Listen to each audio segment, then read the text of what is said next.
Bonsoir à toutes et à tous. Alors, je vous fais une vidéo ce soir pour vous présenter deux personnes différentes. Alors vous direz, ben pourquoi faire? Et je tenais à vous remercier pour tous vos commentaires, même si certaines personnes me considèrent comme un complotiste. Eh bien écoutez, je vais continuer à être complotiste ce soir. Mais bien sûr, comme toujours, tout ce que je vais dire, ça n'engage que moi, et vous n'êtes pas forcément non plus obligé de croire tout ce que je vous raconte. Alors, j'ai vu que sur certains sites, donc, on nous présente quelqu'un en 2012, à gauche, je vous le montre, ici, qui est un homme politique. Et puis, vous voyez, on a fait sur la photo, donc, on vous fait remarquer qu'il a une certaine forme d'oreille, vous voyez. Et cela, c'était cet homme, donc, politique, qui était photographié en 2012.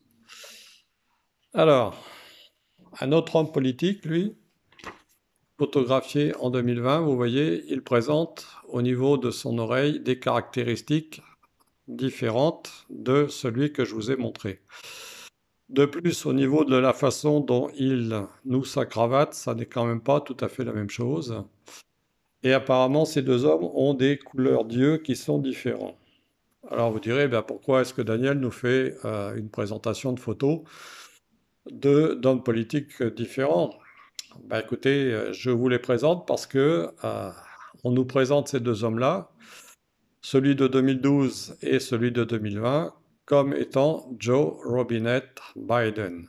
Alors, personnellement, j'ai trouvé ça étrange qu'on nous présente des photos assez différentes quand même par rapport à leurs caractéristiques et que ces photos différentes nous soient présentées pour être un seul et même personnage, donc Joe Biden Robinette, enfin Robinette Biden, qui, comme vous le savez, est actuellement, entre guillemets, président des États-Unis en ce moment, en 2021.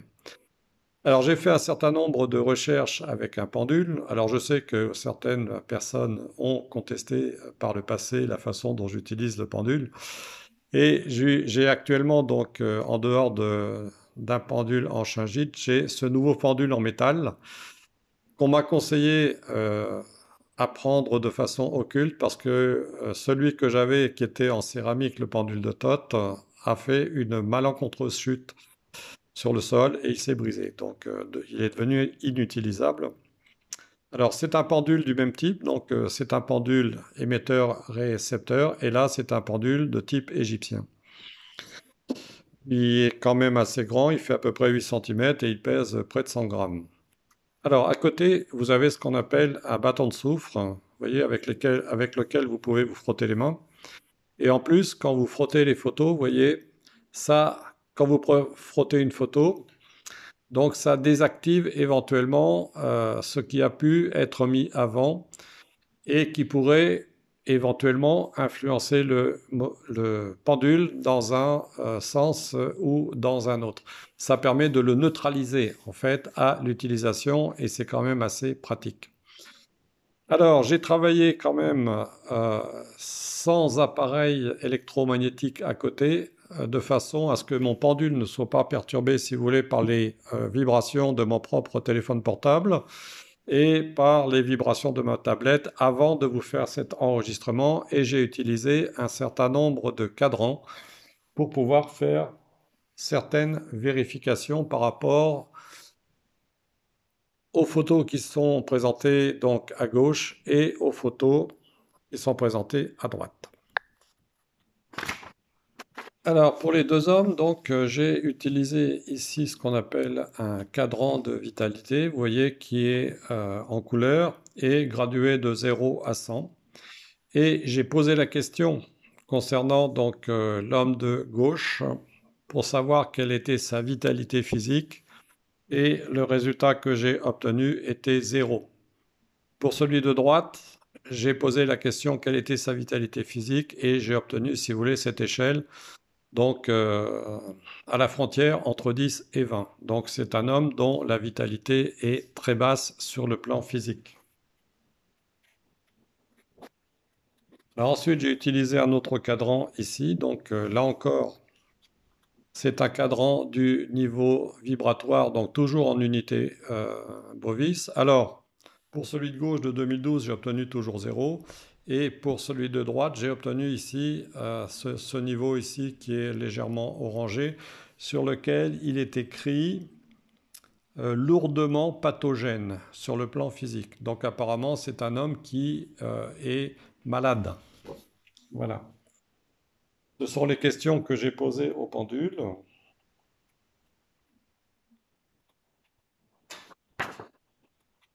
Et j'ai revérifié avec un troisième cadran ici, qui est toujours un cadran Bovis, vous voyez, et j'ai obtenu pour celui de droite 1000, et pour celui de gauche, j'ai toujours obtenu 0.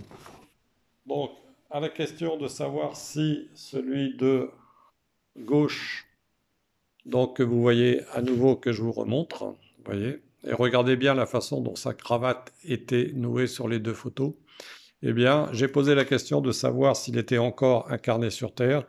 Je l'ai posé à plusieurs reprises dans la séance de pendule et j'ai obtenu une réponse négative systématiquement. Par contre, pour celui de gauche, pour le moment, on m'a répondu qu'il était toujours sur Terre. Voilà.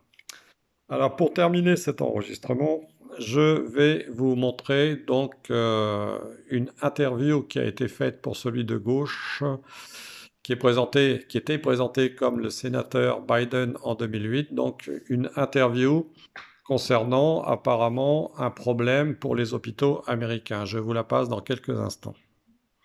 Alors, je vous demanderai d'écouter attentivement la voix. En ce qui me concerne, j'ai toujours été très sensible aux voix, donc en plus, comme j'ai une très bonne oreille, et ma femme l'était aussi, donc mon épouse. Donc écoutez bien sa voix et après je vous passerai un enregistrement de celui de droite et je pense que si vous avez une oreille assez fine, même si vous ne comprenez pas l'anglais, vous allez quand même noter certaines différences. Voilà, écoutez bien donc l'homme interviewé en 2008.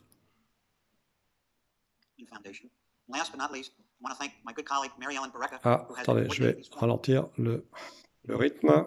On va le reprendre normalement. For Families USA. So now I ask you, please welcome and offer a good round of applause to Senator Joe Biden.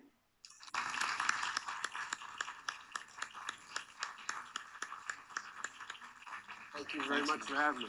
Chip, thank you very, very much. My mother would say, no purgatory for you being hospital. We're delighted that Senator Biden is here with us today.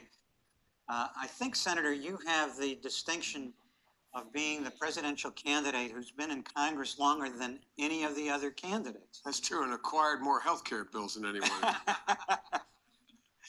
And that means, in addition to all the different things you have done in the Senate, you have watched, in terms of health care, you've watched Jimmy Carter's efforts at cost containment, Ronald Reagan's efforts at catastrophic health care, and then its repeal, the Clinton health care debate, and then the enactment of CHIP, Newt Gingrich's efforts to cut Medicare and Medicaid. So there's a lot of experience that you can share with us, and we're delighted that you're here, so welcome.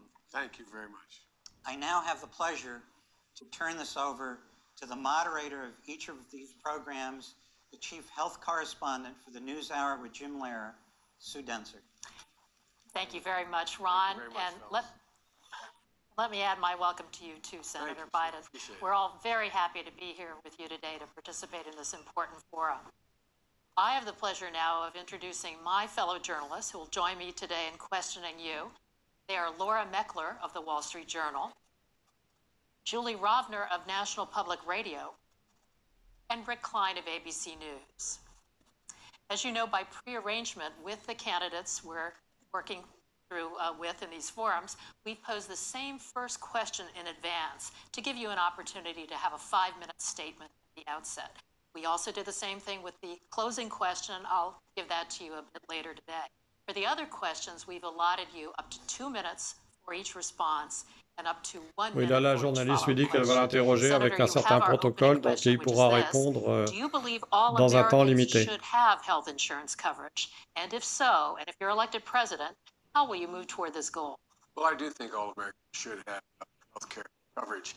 As our host, when I was introduced, pointed out, I've watched over the last 30-some years presidents make their best efforts in dealing with both access and cost. And one of the things that I think should be said in their defense, if you will, is that we used to have this polemic argument about whether or not health care was a right that all Americans had, or it was a privilege. We're well beyond that. We're well beyond it. The advantage I'll have as President of the United States of America is that usually warring ideological factions, the Chamber of Commerce and Labor, they're all in the same place because they're all in trouble. Everybody understands in order for America to be competitive and American business to be competitive, we need a national health care system of some kind that shares the responsibility of providing health care. As I've said many times, you build a Buick Skylark in my home state of my town of Wilmington, Delaware, where they have a General Motors plant. Voilà, donc ça c'était pour celui de 2008. Et je vais maintenant vous passer une séquence de celui de 2020. Alors là encore, je vais vous demander d'écouter la voix attentivement. A year ago, we were hit with a virus that was met with silence and spread unchecked. Denials for days, weeks, then months. That led to more deaths, more infections, more stress, and more loneliness. Photos and videos from 2019 feel like they were taken in another era. Last vacation, last birthday with friends, last holiday with extended family. While it was different for everyone, we all lost something. A collective suffering, a collective sacrifice. A year filled with the loss of life. Vous remarquez que il ne met pas les mains de la même façon que celui qui parlait en premier. Vous voyez? Voilà. Donc c'était pour vous montrer cette différence entre ces deux hommes, qu'on nous présente comme, d'une part en 2008, le sénateur américain, donc Joe Biden ici en 2008. En 2008 et ici donc en photo en 2012. Et ici donc celui qu'on nous présente comme le président Joe Biden de 2020-2021. Alors bon, ben, certains d'entre vous diront qu'il n'y a peut-être pas de différence, que tout ça c'est des coïncidences, etc., que tout ça c'est du complotisme, etc., etc. Donc bon, ben, comme vous voulez, hein, je vous laisse penser ce que vous voulez. Ah, mais moi, en ce qui me concerne, je trouve ça assez étrange. Et malgré tout, bon, ben, j'ai quand même fait un travail au pendule qui me confirme que celui de 2012 ici en photo n'est plus sur Terre, et de l'autre côté que celui-ci est toujours actif pour le moment. Alors, s'agit-il du vrai Joe Biden ou pas? Eh bien, écoutez, moi je n'ai pas plus que vous la réponse à la question, mais bon, je vous demande simplement de réfléchir à tout ça, et de vous demander si véritablement, comme d'autres personnes le disent, actuellement on n'est pas dans un film hollywoodien en ce qui concerne donc ce qu'il se passe aux États-Unis. Voilà, je vous remercie de m'avoir écouté, je vous embrasse toutes et toutes et je vous dis à bientôt.